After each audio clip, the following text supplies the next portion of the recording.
মিনহা খলাকনাকুম ওয়া ফিহা নুঈদুকুম ওয়া মিনহা নুখরিজুকুম তারাতান উখরা। আমি আল্লাহ তোমাদের মাটির দ্বারা সৃষ্টি করেছি, এই মাটিতে তোমরা আবার বিলীন হয়ে যাবা, নিঃশেষ হয়ে যাবা, তোমাদের অস্তিত্ব আর থাকবে না। আমিনহা নুখরিজুকুম তারাতান উখরা, নিঃশেষ থেকে আমি আল্লাহ আবার তোমাদেরকে পুনরুত্থান করিব, তোমাদেরকে আবার আমি আল্লাহ জীবিত করব। মাটির দ্বারা আমি আল্লাহ বানাইছি। আল্লাহ তাআলা জমিন বানানোর পর আসমানে আরশে আজিমে আল্লাহ ইস্তাওয়া গ্রহণ করেছেন। আল্লাহর মনে বাসনা জাগলেন মানুষ বানাবো, মানুষ তামান্না জেগেছে আমি আল্লাহ ইনসান বানাবো, শ্রেষ্ঠ জীব তৈরি করব। পৃথিবীতে যারা আমি আল্লাহকে আল্লাহ বলে ডাকবে, জিকির তাসবিহ তাহলিল করবে, সব মাখলুকদের উপরে তাদের শ্রেষ্ঠত্ব থাকবে, বলেন সুবহানাল্লাহ। দুনিয়া থেকে মাটি নেওয়ার জন্য আল্লাহ দামি দামি চারজন ফেরেশতা জমিনে পাঠাইলেন। এক নাম্বার মিকাইল আলাইহিস সালামকে আমার আল্লাহ দুনিয়ায় পাঠাইলেন। মিকাইল, দুনিয়ায় যাও, দুনিয়ায় গিয়া কিছু মাটি নিয়ে আসো। মাটি আমি আল্লাহ ওই মাটির দ্বারা আদম বানাবো, আদম ইনসান বানাবো, মানুষ বানাবো। মিকাইল আলাইহিস সালাম দুনিয়াতে আসলেন। রে মিকাইল, সাবধান, মাটির গায়ে হাত লাগাইবা না। মাটি অজরে কান্নার কান্না। মিকাইলের মায়া লেগে গেল, দরদ লেগে গেল। মাটির কান্না দেইখা মিকাইল আলাইহিস সালামের মায়া লেগে গেল, মায়া। মাটি আর না লইয়া মিকাইল আলাইহিস সালাম আবার আসমানে চলে গেল। তারপরে আল্লাহ আবার পাঠাইলেন ইসরাফিল আলাইহিস সালামকে। ইসরাফিল দুনিয়ায় কদম বাড়াইয়া দেখে মাটি কান্না করে, বড় মায়া।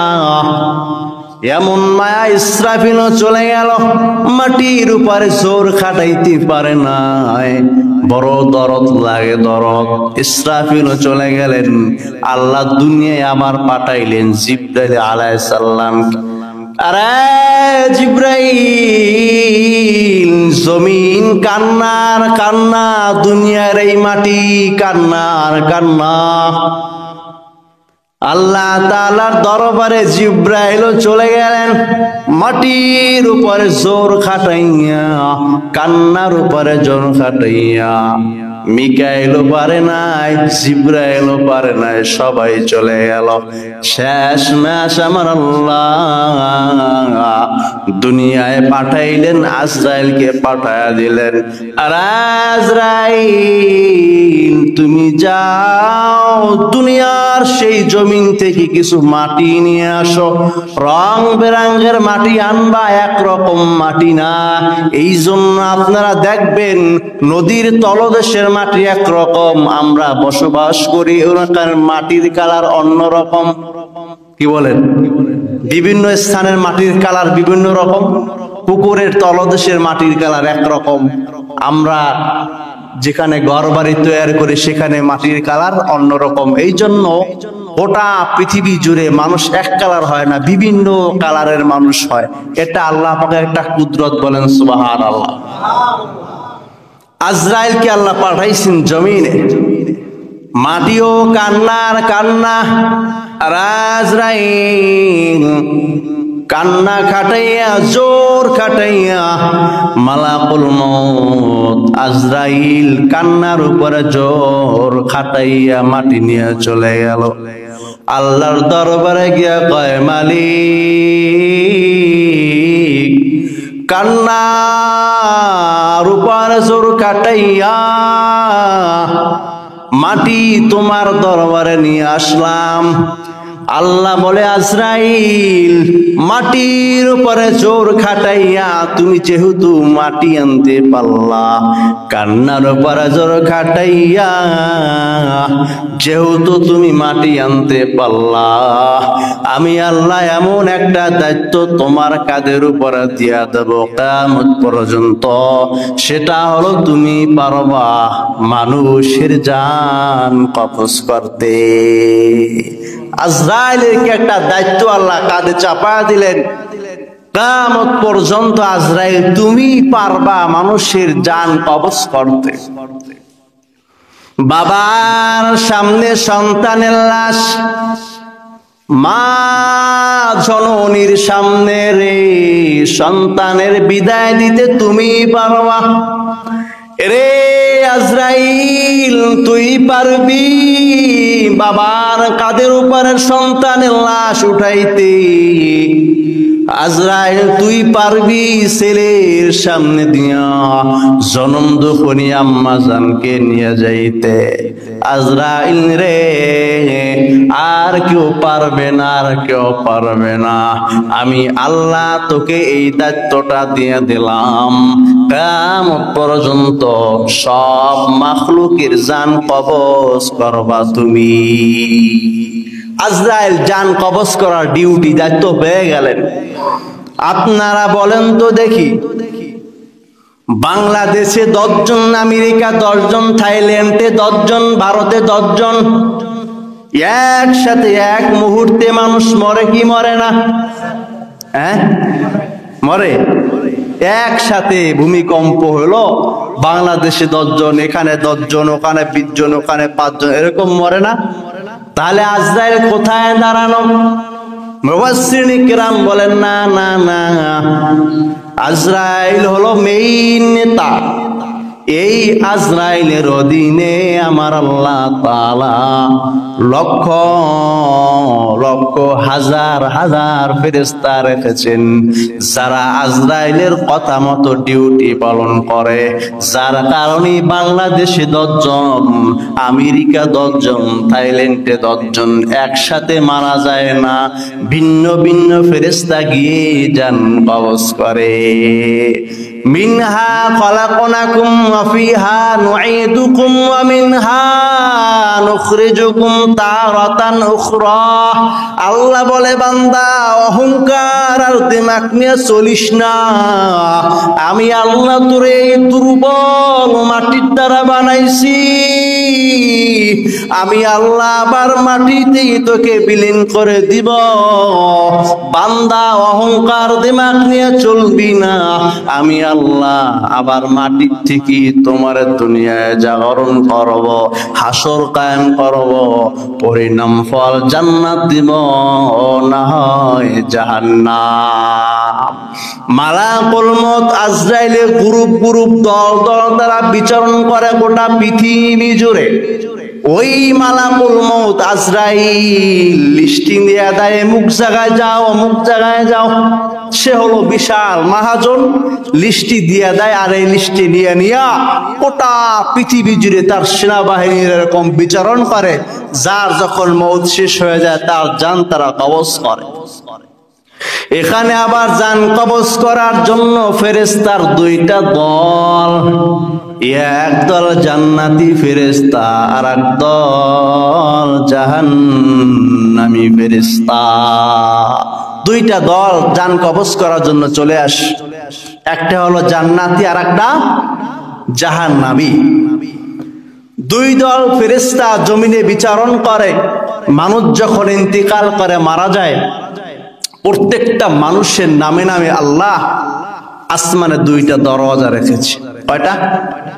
আসমানে আমার নামে 2টা দরওয়াজা আছে, আপনার নামেও 2টা দরওয়াজা আছে, আপনার ছেলে, আপনার বিবি, মেয়ে, সমস্ত মানুষের নামে আসমানে 2টা দরওয়াজা আছে। কয়টা? এক দরওয়াজা দিয়ে আসমানে নেক যায়, আর এক দরজা দিয়া গো জমিনে আল্লাহ তাআলা রিজিক দেয়। রিজিক এক দরজা দিয়ে আসমানে নেক যায়, আর এক দরজা দিয়া জমিনে রিজিক আসে। যখন কোন মানুষ মারা যায় তো আসমানে ওই দরজা 2টা বন্ধ হয়ে যায়। দুই দল ফেরেশতা জমিনে কদম বাড়ায়। আয়াতের ব্যাখ্যায় ভাবি আসছেন, মানুষ যখন মারা যায়, নেককার যদি হয়, সৎ মানুষের কিনারায় ফেরেশতারা জান্নাতি পেয়ালা নিয়ে দাঁড়ায় যায়, জান্নাত থেকে মিশক আম্বরের রুমাল নিয়ে দাঁড়ায় যায়। এমন ভাবে জান কবজ কর যেন দুলাভাই আরামে ঘুমায়া গেলে বড় শান্ত ভাবে ঘুমায়া যায়। মাসুম বাচ্চারা মায়ের দুধ খাইতে খাইতে যেমনে ঘুমায়, নেককার বান্দার জান এমন ভাবে বের কর বান্দা দুলার মতো বান্দা ঘুমায়া যাবে, আলাপও পাইবে না, আমার জান কবজ হইতে আছে না কে এমন আলাপও পাইবে না। ফেরেশতারা হাজির হয়ে যায়, হাজার হাজার ফেরেশতারা ফুলের তলা নিয়ে হাজির হয়ে যায়।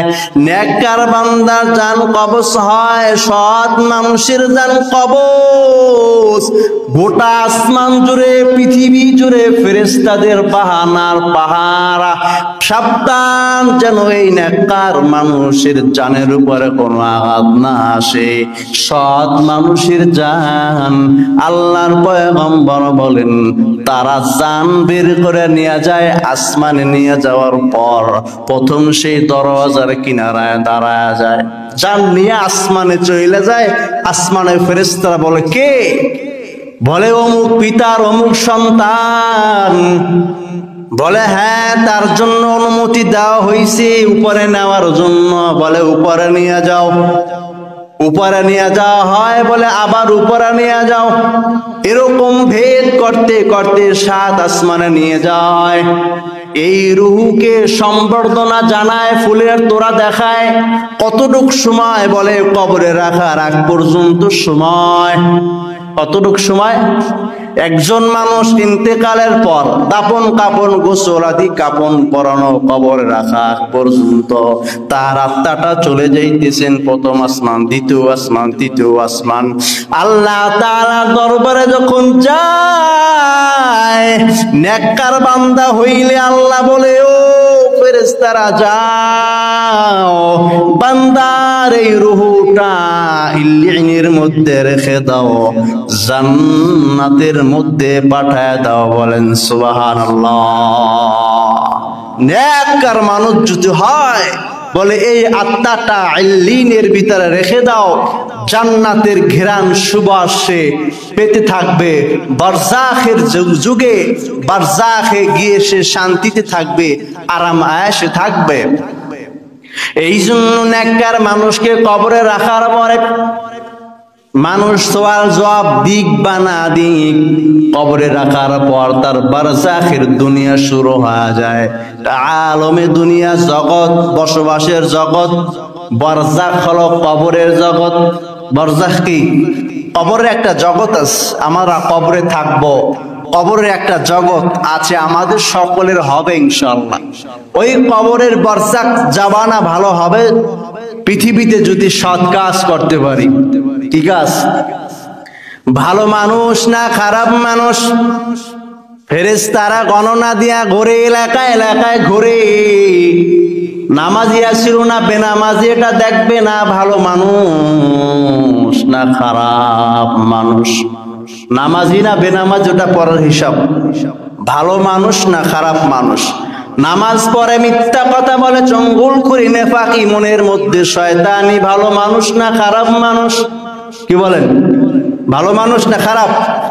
নামাজ পড়ি, চুরিও করি, নামাজ পড়ি মিথ্যা বলি, নামাজ পড়ি মানুষকে ঠকাই, নামাজ পড়ি নেফাকি করি, নামাজ পড়ি গীবত করি, নামাজ পড়ি বাটপারি করি, নামাজ পড়ি মানুষের আইল কাটি, নামাজ পড়ি সম্পদ লুণ্ঠন করি, নামাজ পড়ি মানুষের ভিতরে বিপদ তৈরি করি।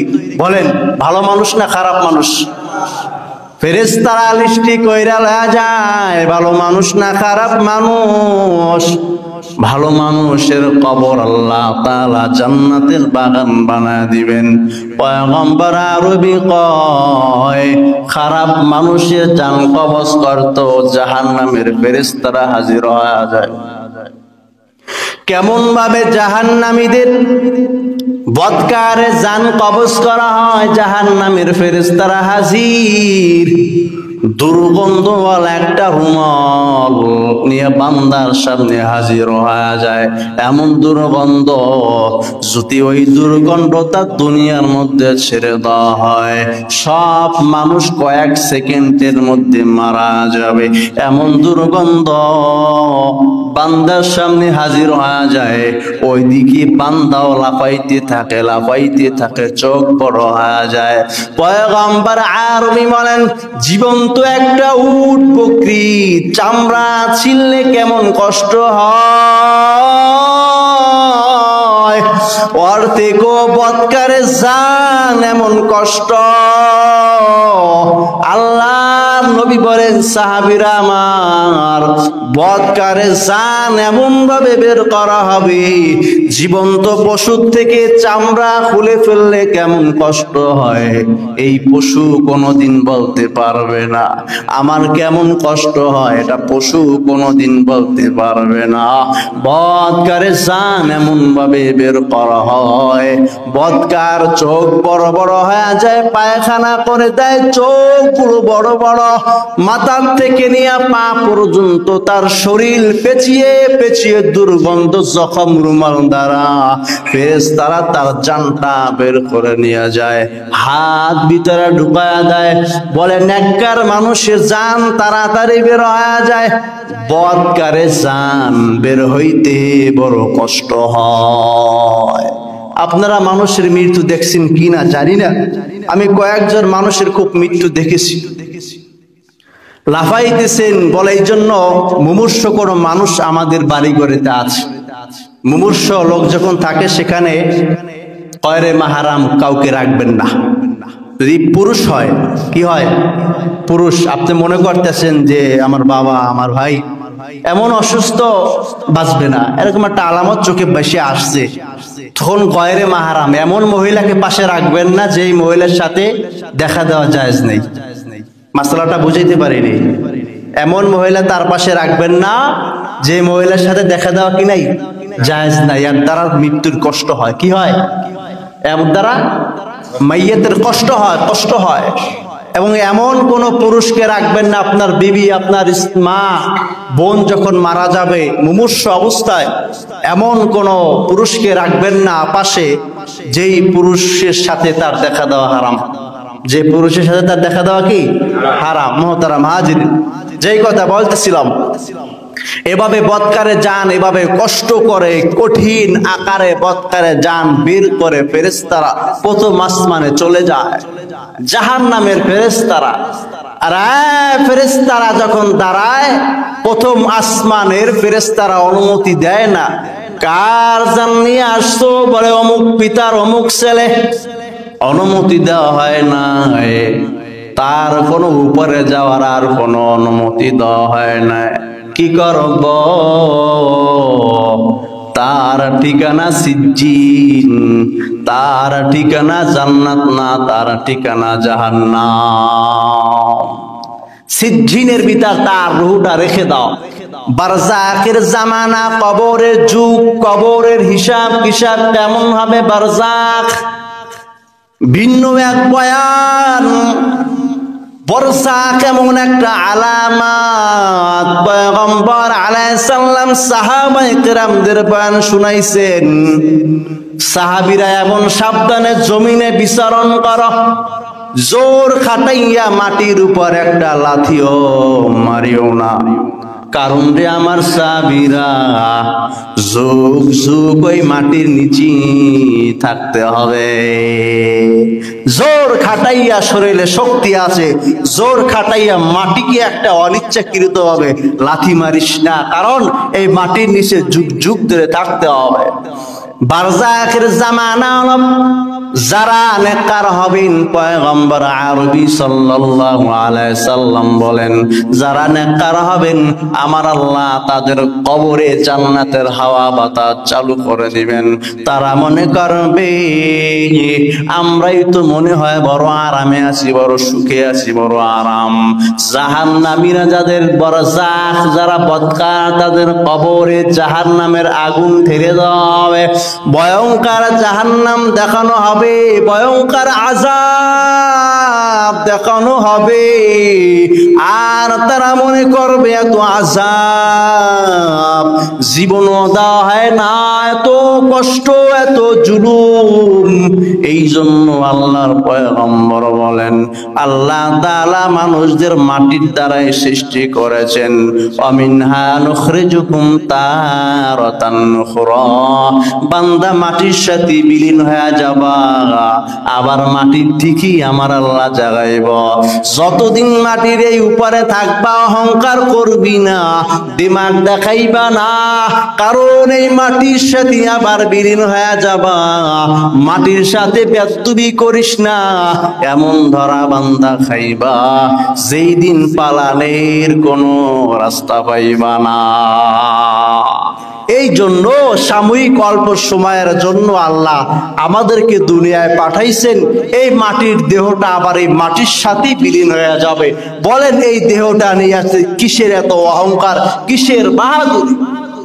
বাবার বয়সী মুরব্বীর গালে চল লাগায় দিলাম হাত দ্বারা, অথচ একদিন ভাবলাম না আমিও তো একটা দিন আসবে যেদিন বাবার মুরব্বীর মতো আমিও একদিন বুড়া হয়ে যাব। কি ভাই, যুবক ভাইয়েরা আজকে মুরব্বীরা কথা বলে ঝাড়ি দিয়ে কথা বল, এইটা ভাবেন আর আমিও তো একদিন বুড়া হব।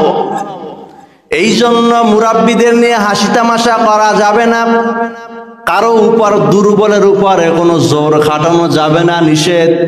ভাইয়ারা আমার, এই জন্য এই দেহর যেহেতু কোনো মূল্য নাই, মূল্যহীন এই দেহর কোনো দাম নাই। দাম হলো সৎ মানুষের। বলেন কার দাম? সৎ মানুষের দাম। দুনিয়া তো সৎ মানুষের দাম, আখিরাত তো সৎ মানুষের দাম। বদকার মানুষের দাম নাই। খারাপ মানুষ, নিষ্ঠুর মানুষ মারা গেল এলাকার মানুষ খুশি হয়, মরছে ভালো হয়েছে, ঝামেলা একটা কমছে। কি বলেন, বলে না? এগুলো যখন মানুষ বলে লোকটা খুব বাজে লোক ছিল, মানুষদের জ্বালাইতো, এইটা করতো সেইটা করতো, মরছে খুব ভালো হয়েছে। আর যদি ভালো হয় মানুষ কানাগুচি করে, না আসলে লোকটা খুব ভালো লোক ছিল, লোকটা খুব তাকওয়ালা ছিল, ব্যবহার আচার খুব ভালো ছিল, লেনদেন ভালো ছিল। নবী বলেন এই যে এলাকার মানুষ গুনগুন করে, যদি তারা ভালো বলে, আল্লাহ বলে ভালো, ফেরেশতারা বলে ভালো, কবর বানায় দেওয়া জান্নাতের বাগান। বলেন সুবহানাল্লাহ। আর যদি বলে সে খারাপ, লেনদেন খারাপ, ব্যবহার খারাপ, চালচলন খারাপ, সব ছিল খারাপ, মরছে ঝামেলা কমছে ভালো হইছে, আল্লাহ বলে ও খারাপ, সমাজের মানুষ খারাপ বলেছে, আল্লাহ বলে খারাপ, রাসূল বলেন খারাপ, ফেরেশতারা বলে খারাপ, কবরটা জাহান্নামের বাগান বানায় দাও। বলেন নাউজুবিল্লাহ। ভাইয়েরা আমার, এই জন্য ন্যাক কাজ প্রতিযোগিতামূলক করা, যদি কোনো মানুষের ভিতরে ভালো কাজ করার ইচ্ছা তামান্না থাকে, ভালো নিয়ত থাকে, তারপরও আল্লাহ তাকে ক্ষমা করে দিবে। বলেন সুবহানাল্লাহ। বনি ইসরাইলের এক আবেদ, আপনারা ঘটনা জানেন, 99টা খুন করছে। কয়টা? 99টা খুন কইরা আল্লাহর বান্দা মনের ভিতরে তামান্না জাগছে, এত খুন করলাম, এখন একটু ভালো হয়ে যাই। কি হয়ে যাই? আর খুন খামারি করবো না, কারণ মানুষকে হত্যা করা কুফরি, মানুষকে হত্যা করা কি। এখন তো বর্তমানে এমন একটা অবস্থা আমাদের দেশের ভিতর, গায়ে থুথু মারলিকা তোরে আজকে রাত্রে জবাই করে বলাম। কি বলেন? 19-20 হইলে আজকে মানুষের উপরে মানুষ তরবারি চালায়, হাড়ি পাতিলি নিয়ে দ্বন্দ্ব, বলে আমার পাতিলার উপরে তোর পাতিলা কেন রাখলা, তুই পাতিলা কেন রাখলি, যে হাত দ্বারা পাতিলা রাখছো ওই হাতটা কেটে ফেলব। এমন ঘটনা দেখেন আপনারা পেপার পত্রিকায়। এমন এক জাহেলিয়াতের জামানা চলে আসছে, এখন আমাদের ভিতরে ঈমান নাই, কায়া আছে, শুধু এই যে কায়াটা আছে, যে মানুষ রূপে কায়া আছে, মনুষ্যত্ব আমাদের ভিতরে নাই। মায়া, মমতা, দরদ নাই। একটা মানুষ মুরগি কাটা গলার মতো রাস্তায় মইরা যাইতেছে, কেউ যায় একটু পানি খাওয়ায় না, যদি মইরা যায় আমার পুলিশের ধরে লয়ে যাবে, আমি খুন করেছি। মনুষ্যত্ব নাই আমাদের ভিতরে, আমরা মানুষ রূপে অমানুষ। ভাইয়ারা আমার, বনি ইসরায়েল আবেদের ভিতরে তামান্না জাগছে, 99টা খুন করছি, আল্লাহ আর করা যাইবে না, ভালো আজম।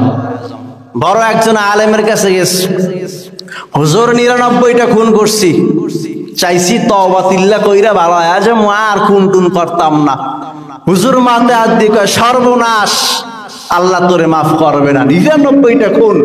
মিজাজ গরম হয়ে গেল, হুজুর আল্লাহ মাফ করবে না মানি আপনি কেন এই কথা বললেন? তামান্না জাগছে আল্লাহর কাছে আমি ফিরিয়ে যাব। বাড়াবাড়ি আর করলেন না, শেষ মাস হুজুরকে জবাই দিয়া 100 পূর্ণ করলো। কয়শো? 100 মানুষকে খুন করছে। কয়শো মানুষ? 100 মানুষ খুন কইরা তারপর মনের জ্বালা মেটে না, না হুজুরের রমাইরে লাইলাম, আর কি করা যায়? এলাকার মানুষ বলে এটা একটা খারাপ মহল্লা, খারাপ এলাকা, তুমি ভালো হওয়ার তামান্না জাগছো, ভালো একজন পীর সাহেব আছে, তার কাছে গাও। পীরের দরবারে চলে গেল, হুজুর 100 খুন করেছি, মনের ভিতরে তামান্না জাগছেন ভালো হয়ে যাব, আর খারাপ কাজ করব না। ও আলেম, ভালো রাস্তায় চলার একটা পথ আমারে দেখা দেন। আলেম যা বয়ান দেয়, ও বান্দা তুমি 100 না 1000 খুন যদি করো, তোমার খুনের চাইতে, তোমার পাপের চাইতে আমার আল্লাহর দয়া অনেক বেশি। সুবহানাল্লাহ কইতেন না? জোরে বলেন না সুবহানাল্লাহ। তুমি যদি পুকুরের পানি পরিমাণ গুনাহ করো, আল্লাহর দয়া সাগরের পানি পরিমাণ, বলেন সুবহানাল্লাহ। এই জন্য আমরা তৃপ্তি পাই যে আল্লাহর দয়ার উপরে নজর করে যত রকমের গুনাহ হোক না কেন, বান্দা খাটে দিলে তওবা করলে আল্লাহ মাফ করে দেয়, বলেন সুবহানাল্লাহ।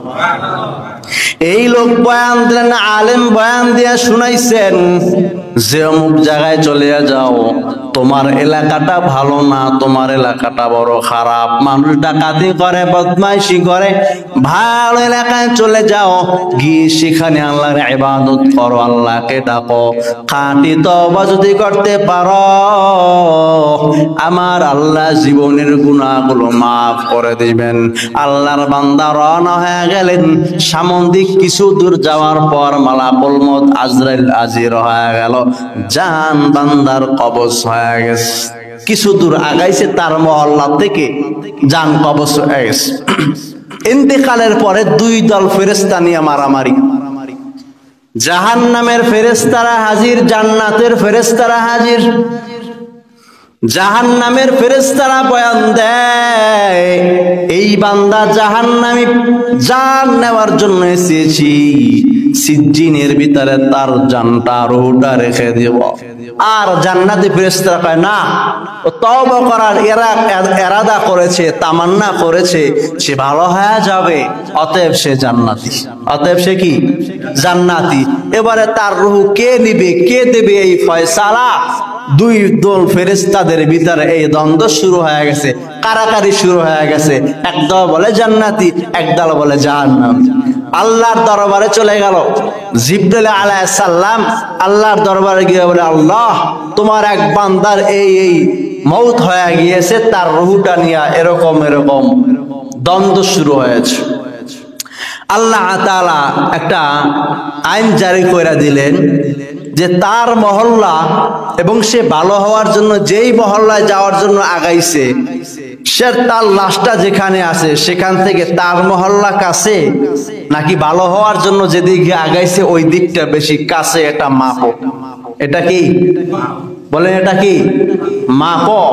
আল্লাহ তাআলার কুদরত অনুযায়ী বান্দা ইরাদা করেছে তওবা করে ভালো হয়ে যাবে, এই জন্য আল্লাহ তাআলা ভালো এলাকার মাপটাকে আল্লাহ পাক সংকীর্ণ করে দিয়েছে, বলেন সুবহানাল্লাহ।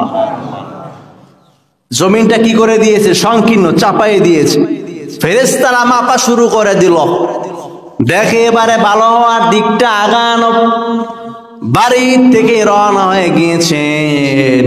এই দিকটা বড় দূর, ভালো হওয়ার এক কদম আগাইছেন, বান্দার সামন দিকে আগায়া গেল। এবারে ফেরেশতারা কয়, যেই বান্দা ভালো হওয়ার জন্য সামন দিকে আগায়া যায়, আমার আল্লাহ তার পিছনের সব গুনাহ মাফ করে দেয়। বলেন সুবহানাল্লাহ। গুনাহ করছে 100 খুন কইরা মাফ পেয়ে গেছে, আল্লাহ তাআলা ক্ষমা করে দিলেন এবং তার এই আত্মাটা, তার রূহটা আমার আল্লাহ ইল্লিনের ভিতরে রেখে দিলেন, জান্নাতি বানায়া দিলেন, জাহান্নামে রাখলেন না। মিনহা খালাকনাকুম ওয়া ফিহা নুঈদুকুম ওয়া মিনহা নুখরিজুকুম তারাতান উখরা। বান্দা আমি আল্লাহ মাটির দ্বারা তোরে বানাইলাম, আবার মাটির সাথে বিলীন হয়ে যাবা, আবার মাটির থেকে আমি আল্লাহ উঠাবো। অহংকার করে চলিও না, যারা জীবনে যত অপরাধ করেছো তওবা করে ভালো হয়ে যাও, তাকওয়া অবলম্বন করে আগাও। কারণ প্রতিদিন কত মানুষ অন্ধকার কবরে চলে যায়। নামাজ পড়াই সৎ মানুষের আলামত না, সৎ মানুষের আলামত আচার ব্যবহার ভালো, লেনদেন ভালো, ভালো কথা বলো, ভালো আচরণ করো, মানুষের মনে কষ্ট দিয়া আগাইও না। ইনশাআল্লাহ আজ বয়ানের দ্বারা কি শিখলাম? যে নামাজ পড়লেই ভালো না, ভালো হওয়ার জন্য, সৎ হওয়ার জন্য সর্বদিক ভালো করতে হবে। কি দিক বলেন? ইনশাআল্লাহ ভালো হওয়ার নিয়ত আমাদের আছে। মরণের পরে আমরা মরণের পরে যদি মানুষ বলে মানুষটা ভালো ছিল, এই কথাটা আপনি মরণের পরে মানুষ বলুক, এটা কি আপনি চান না? যে আমার ইন্তিকালের পরে মানুষ বলুক লোকটা ভালো ছিল, কি চান? আল্লাহ আমাদের সকলকে এই জমিনের উপরে সৎভাবে বিচারণ করা তৌফিক দান করুক, বলেন আমিন। যতদিন জীবিত রাখে নেকের উপরে অটল থাকার তৌফিক দান করুক, বলে আমিন। যতটুকু কথা বললাম আল্লাহ আমাদেরকে সঠিক কথার উপরে আমল করার তৌফিক দান করুক।